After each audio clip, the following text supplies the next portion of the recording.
ప్రారంభం. హుక్. ఈ విశ్వాన్ని ఎవరు సృష్టించారు? మొదటి మనిషి ఎవరు? మొదటి స్త్రీ ఎలా వచ్చింది? రండి, బైబిలు చెబుతున్న అద్భుతమైన సృష్టి చరిత్రను తెలుసుకుందాం.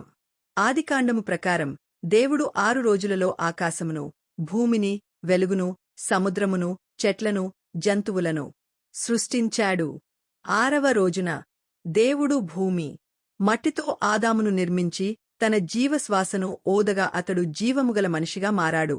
దేవుడు ఆదామును ఏదెను తోటలో ఉంచి దానిని కాపాడమని చెప్పాడు. తర్వాత దేవుడు ఇలా అన్నాడు, మనిషి ఒంటరిగా ఉండుట మంచిది కాదు.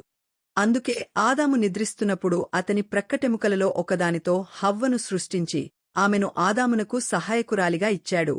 దేవుడు వారికి అన్ని ఫలాలను తినడానికి అనుమతిచ్చాడు. కాని మంచి చెడు తెలిసే వృక్షఫలాన్ని మాత్రం తినవద్దు అని ఆజ్ఞాపించాడు. కాని సర్పం మోసగించడంతో హవ్వ ఆ ఫలాన్ని తిని ఆదాముకు ఇచ్చింది. వారు దేవుని ఆజ్ఞను అతిక్రమించారు.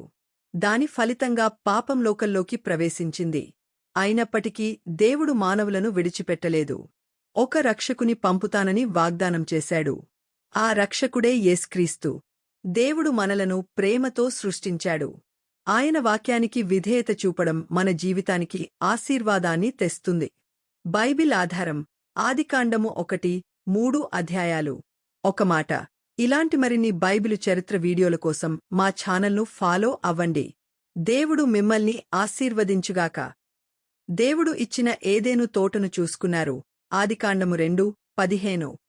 అన్ని చెట్ల ఫలాలను తినవచ్చు, కాని మంచి చెడు తెలిసే వృక్ష ఫలాన్ని తినవద్దు అని దేవుడు ఆజ్ఞాపించాడు.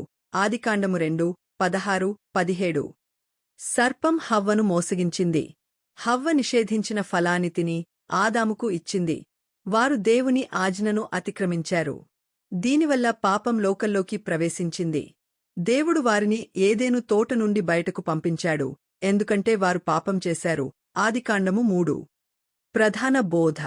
దేవుని మాటకు విధేయత ఆశీర్వాదాన్ని తెస్తుంది, అవిధేయత పాపాన్ని మరియు దాని ఫలితాలను తెస్తుంది.